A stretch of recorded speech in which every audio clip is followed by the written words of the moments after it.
এখন পর্যন্ত সবচেয়ে বড় অর্জন হচ্ছে জাতীয় চলচ্চিত্র পুরস্কার।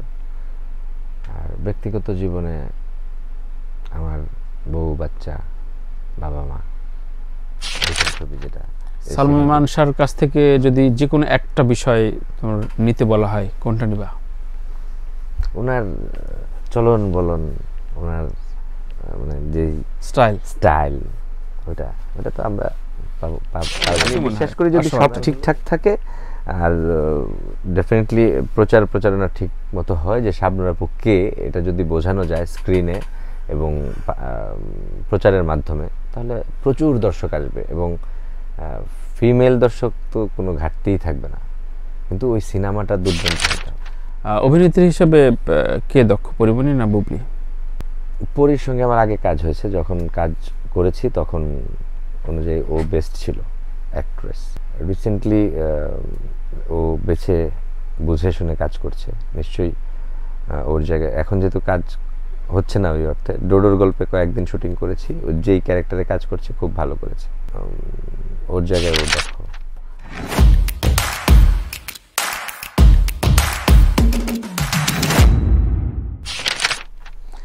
সালমান, তোমার জীবনের সবচেয়ে বড় প্রাপ্তি কি, ক্যারিয়ারে এবং ব্যক্তিগত জীবনে দুটো বলো। ক্যারিয়ারে তো অবশ্যই এখন পর্যন্ত সবচেয়ে বড় অর্জন হচ্ছে জাতীয় চলচ্চিত্র পুরস্কার। আর ব্যক্তিগত জীবনে আমার বউ, বাচ্চা, বাবা মা, এই তো।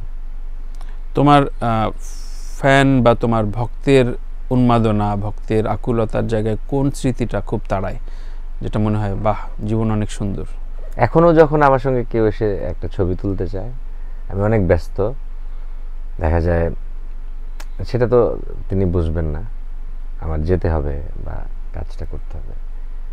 যদি কেউ আমার সঙ্গে সেলফি তুলে বা কথা বলতে চায়, আমি চেষ্টা করি তার আবদারটা রাখবার, এবং আজকেও মানে এটা বিভিন্ন জায়গাতেই হয়। তারপরও কিছু স্পেশাল স্মৃতি থাকে না? স্পেশাল স্মৃতি আছে কি, মানে বলার মতো? আছে, প্রচুর। একটু বলো না। আমি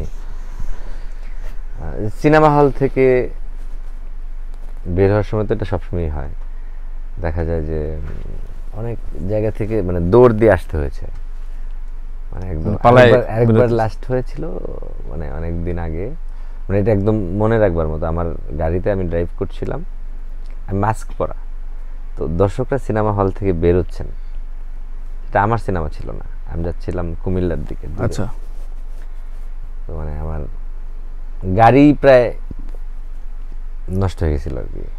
ওটা কষ্ট লাগলেও মনে হয়েছিল আমার বউ বাচ্চাও ছিল সাথে। আচ্ছা আচ্ছা আচ্ছা, তারা খুব এনজয় করেছে, সেটাই প্রাপ্ত, এবং আমি খুব সাপোর্ট পাই, এটা ভালো লাগে। রাইট। তুমি ভীষণ সালমান শাহ ভক্ত, রাইট? হ্যাঁ, সবাই।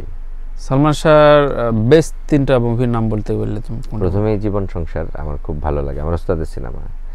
তারপর হচ্ছে সত্যের মৃত্যু নেই, ওনার সব ছবি আমার ভালো লাগে।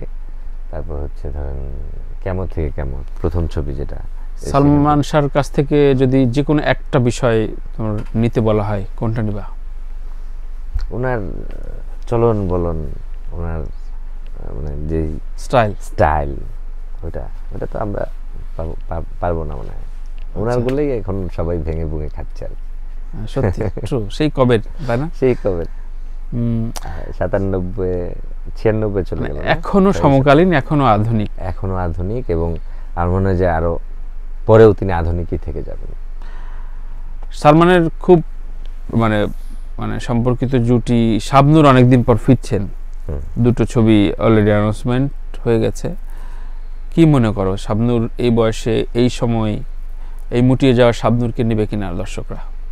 দেখুন, শাবনূর আপু হচ্ছেন মানে আমি যদি বলি শাবানা ম্যাডামের পর, ববিতা ম্যাডামদের পর নায়িকাদের মধ্যে একমাত্র সুপারস্টার নায়িকা, আমি যেটা শুনেছি, লেডি সুপারস্টার। সেই জায়গা থেকে যদি গল্প নির্মাণ সব ঠিক থাকে, এবং এখনকার দর্শক যারা সিনেমা হলে গিয়ে সিনেমাটা দেখেন, তাদের সঙ্গে কিন্তু শাবনূর আপুর মানে জানাশোনা কম। হ্যাঁ, মানে অনেক বছর কেউ বলছে ডিরেক্টর চুজটা ঠিকঠাক হয়নি, তা আমি ওটা নিয়ে আমি বলছি না, যে আমি বিশ্বাস করি যদি সব ঠিকঠাক থাকে আর ডেফিনেটলি প্রচারণা ঠিক মতো হয় যে শাবনূর আপু কে, এটা যদি বোঝানো যায় স্ক্রিনে এবং প্রচারের মাধ্যমে, তাহলে প্রচুর দর্শক আসবে এবং ফিমেল দর্শক তো কোনো ঘাটতিই থাকবে না। কিন্তু ওই সিনেমাটা দুর্দান্ত হতে হবে। শাবনূর আপুর দর্শক, ওই যে এটা হচ্ছে আমার ব্যক্তিগত ফিলিংস, আমার মনে হয়। রাইট, কারণ অভিনেত্রী হিসেবে তো ওনাকে বিট করার মতো নাই কেউ, করতে পারেনি আগে। অনেক নায়করাও তার সঙ্গে কাজ করতে ভয় পেত। হ্যাঁ, আমি যেটা শুনেছি, এই দীর্ঘ বিরতির পর কামব্যাকটা তার প্রপার একটা সিনেমা দিয়ে যদি মানে যেটা করছেন উনি, এটা যদি প্রপারলি বানানো হয়, এখন যেরকম সিনেমা দর্শকরা দেখতে চায়, তাহলে অবশ্যই আমরা যাবো তো সিনেমা। রাইট। অপারেশন জ্যাকপট নিয়ে নানান রকম কথা উঠছে, কুটতর্ক, চলতি তর্ক, ছবিটা প্রপার হাতে যায়নি এরকম অনেকে বলছে। তোমার প্রিয় নির্মাতা গিয়াসউদ্দিন সেলিম আমার এই শোতে অনেক আক্ষেপ করে গেলেন। তোমার কাছে এই ছবিটা নিয়ে কতটুকু আশাবাদ? এখন তোমাকে অফার করা হয়েছিল এটা? হ্যাঁ, রাইট। আমি শিডিউল বা দাঁড়ির কারণে করতে পারিনি। ও শুধুমাত্র লুকের জন্য মানে ইয়ে করতে পারেনি, মানে যেহেতু অন্য লুক ওখানে ক্লিন শেপ করতে হবে, মানে একটা ডেডিকেশনের ব্যাপার ছিল।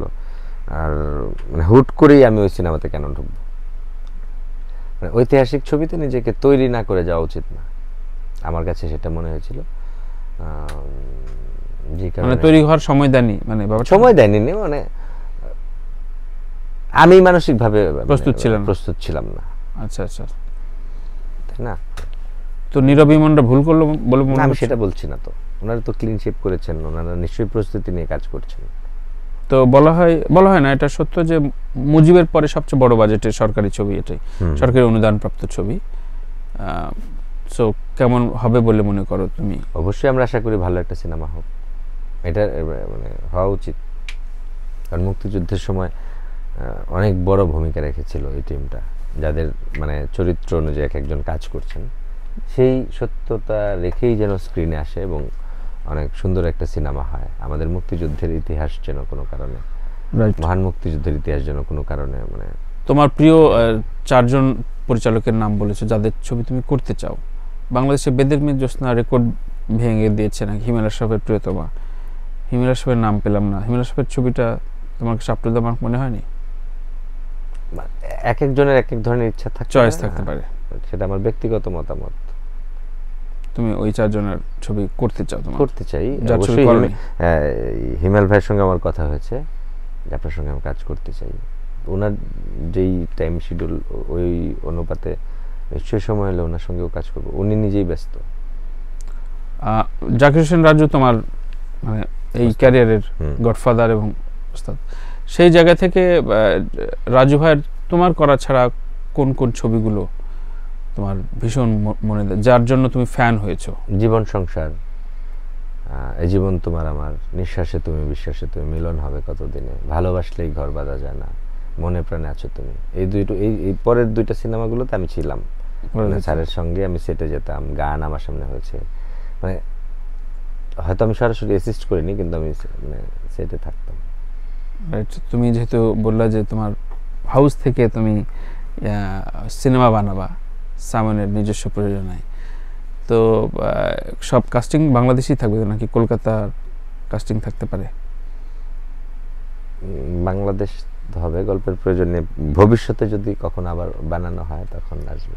আচ্ছা আচ্ছা, যদি নায়িকা চুজের কথা বলা হয় কাকে নেয়ার? এটা যখন যে স্ক্রিপ্ট হবে সেটা অনুপাতে যাকে ডিমান্ড করবে তার জন্য অপেক্ষা করব। ডেট ফ্রি আছে পরিমণি, নুসরাত ফারিয়া, বুবলি। তুমি ওই সময় আর কাউরে ডেট ফ্রি পাও নাই, কাকে নিবা? পরিমণি। তুমি পুরনো কলিগ বলে? পুরনো কলিগ, ওর প্যাটার্নটা তুমি জানো? মানে প্যাটার্ন বুঝি। নুসরাত কি বলে, বুবলি, উনিও দুর্দান্ত অভিনেত্রী। আমার সঙ্গে ওনার সঙ্গে আমার কাজ হয়েছে প্রায় 3টা-4টা বুবলির সাথে। রাইট। অভিনেত্রী হিসেবে কে দক্ষ, পরিমণি না বুবলি? পরির সঙ্গে আমার আগে কাজ হয়েছে, যখন কাজ করেছি তখন অনুযায়ী ও বেস্ট ছিল অ্যাক্ট্রেস। রিসেন্টলি ও বেছে বুঝে শুনে কাজ করছে, নিশ্চয়ই ওর জায়গায় এখন যেহেতু কাজ হচ্ছে না ওই অর্থে, ডোডোর গল্পে কয়েকদিন শুটিং করেছি, ও যেই ক্যারেক্টারে কাজ করছে খুব ভালো করেছে। আচ্ছা আচ্ছা। ওর জায়গায় ও দক্ষ। সবাই পরীর জায়গায় একটা আক্ষেপ করে যে মেয়েটা সব কিছু আছে কিন্তু কোনো না কোনো কারণে ওয়ার্ক করে না। তোমার কাছে কি মনে হয় পরীর ছবিগুলো ওয়ার্ক করে না কেন? পরী গিয়াসউদ্দিন সেলিম ভাইয়ের যে ছবিটা করলো স্বপ্নজাল, প্রশংসিত, ওটা ওয়ার্ক করেছে না? প্রশংসিত ব্যবসায়িকভাবে। ব্যবসাটা সব অনেক ভালো ছবি অনেক সময় ব্যবসা করতে পারে না সিচুয়েশনের কারণে। গল্পের সাথে পরী দারুণ অভিনয় করেছিল। এখন ব্যবসা, আমি আর্টিস্টের সঙ্গে আসলে ব্যবসার কমার্শিয়াল ব্যাপারটা যেহেতু প্রয়োজন হয়, কিন্তু আমি এভাবে মেলাই না আর কি। মানে ছবিটা সমালোচকদের দৃষ্টিতে দারুণ সফল হলে সেটা সফল মনে করে। এই ব্যবসাটা তো আসলে আর্টিস্ট ব্যবসার কি বোঝে? তার মানে তুমি ঠিক ব্লকবাস্টারের নেশায় থাকো না, ছবি করো না? না, মানে না, তোমাকে পুরস্কার এবং ফেস্টিভ্যাল বেশি টানে? ওই অর্থে ওইগুলো টানে আমার, ভালো সিনেমা টানে আমাকে। ভালো সিনেমা, ভালো সিনেমা টানে। আচ্ছা আচ্ছা।